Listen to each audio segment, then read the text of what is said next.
네, 여러분 혹시 콩 좋아하시나요?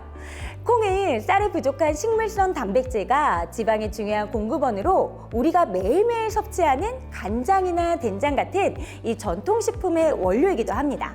또 두부나 콩나물 등 필수 식품의 재료이기도 한데요.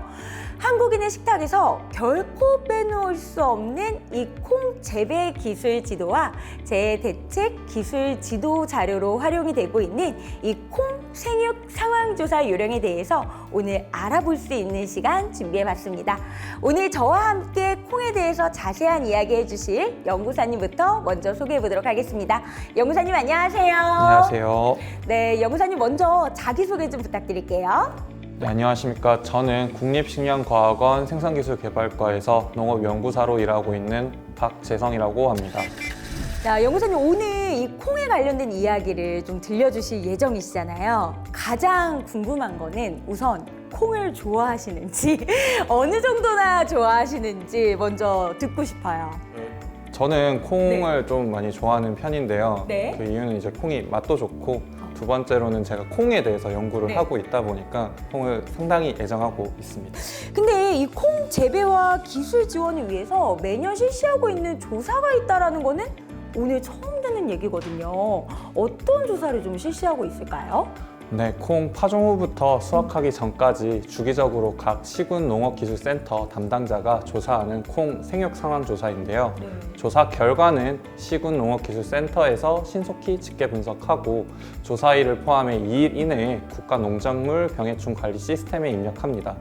이후 조사 결과는 문서 또는 PC 저장 장치로 10년간 보존하면서 농업인 현장 기술 지원 자료로 활용할 수 있습니다. 그렇군요. 이런 조사가 있다는 것은 사실 몰랐었는데 굉장히 중요한 조사인 것 같다는 생각이 들어요. 콩 재배에 필요한 10년간의 생육 상황 정보를 금년의 생육 상황과 비교 분석할 수 있다라는 말씀이신 것 같은데 농작업을 할 때 좋은 기술 지원 자료로 활용이 될 수 있을 것 같다는 생각이 듭니다. 그렇다면은 이 조사는 언제 이루어지는 거예요?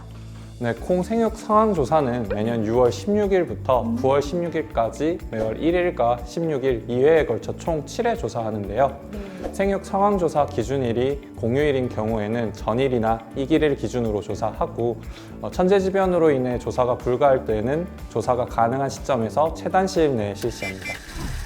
그렇군요. 그렇다면 연구사님, 이 조사 포장 선정이랑 지점 선정도 중요하지 않을까라는 생각이 드는데 이 부분에 관련된 이야기도 좀 들려주세요.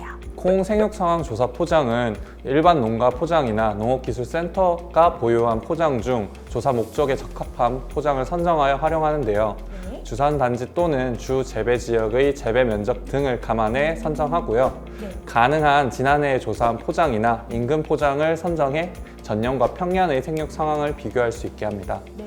그리고 조사하고자 하는 지역에서 생육이 중간 정도로 예측되는 세 곳의 포장을 선정하는데요.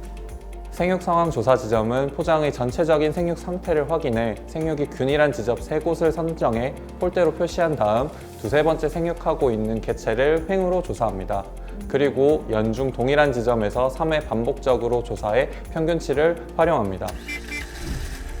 그렇군요. 그러니까 매번 반복해서 계속해서 이렇게 평균치 자료를 내기 위해서 수고를 하시는 거네요.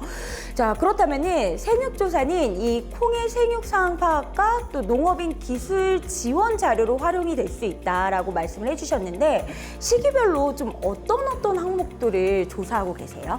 네, 콩 생육 조사는 초장, 경장, 잎수와 개체수, 가지수, 그리고 개화기, 꼬투리수, 알수를 조사하는데요. 작부 요령과 조사 시기에 따라 조사 항목이 다음 표와 같이 다릅니다. 따라서 조사 전에 조사 항목을 충분히 숙지하셔야 합니다.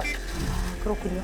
작부 유형이랑 조사 시기에 따라서 조사 방법이 다르다. 방금 이렇게 말씀을 해주셨어요. 그렇기 때문에 현장에 나가기 전에 이 항목별로 정말 꼼꼼히 확인을 해야 되지 않을까라는 생각이 드는데 어떤 부분을 좀 놓치지 않고 확인이 필요할까요? 네, 맞습니다. 그리고 정확한 조사를 위해서는 먼저 몇 가지 준비물이 있는데요. 네. 먼저 조사에 필요한 조사 기록장과 연필, 면적 조사를 위한 50m 이상의 줄자, 초장 조사를 위한 1m 이상의 대자를 준비하고요. 조사 지점 표시를 위한 폴대와 라벨, 그리고 생육 상태를 기록하기 위한 사진기도 함께 준비합니다.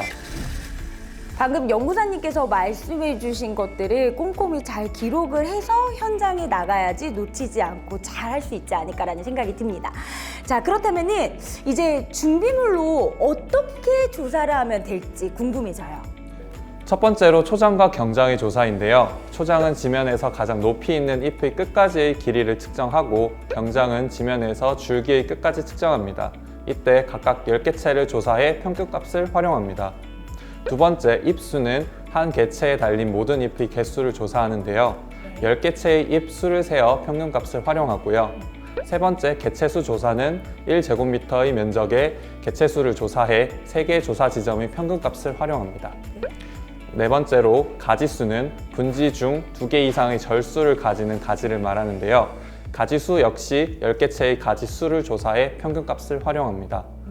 다섯 번째, 개화기는 조사하는 밭에서 40에서 50% 정도의 개체에서 꽃이 폈을 때를 조사하고요.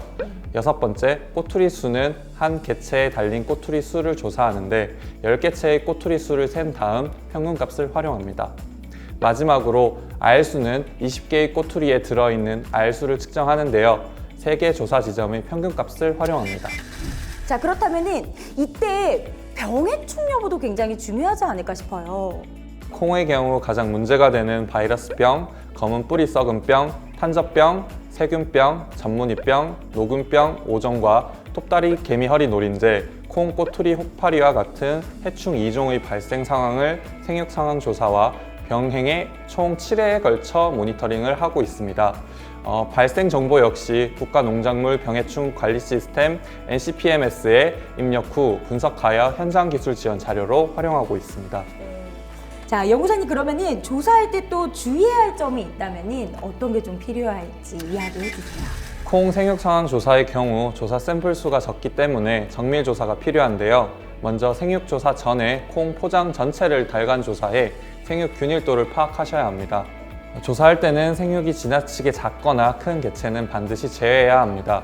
그리고 조사 후에는 조사된 성적이 포장의 대표값이 되는지 반드시 재확인하는 작업이 필요합니다. 안정적인 농산물 생산뿐만 아니라 이 체계적인 농사를 위한 기술 지도 자료로 활용할 수 있는 이 콩 생육 상황 조사의 중요성, 정말 왜 필요한지 잘 이해가 될 수 있었던 시간이 아니었나라는 생각이 드는데요. 콩 재배에 있어 좋은 길라잡이가 되는 이 콩 생육 상황 조사, 앞으로 많은 분들께 좀 더 정확하고 체계적인 조사가 될 수 있도록 많이 좋은 자료가 되기를 부탁드리도록 하겠습니다. 연구사님, 오늘 좋은 말씀 감사합니다. 감사합니다.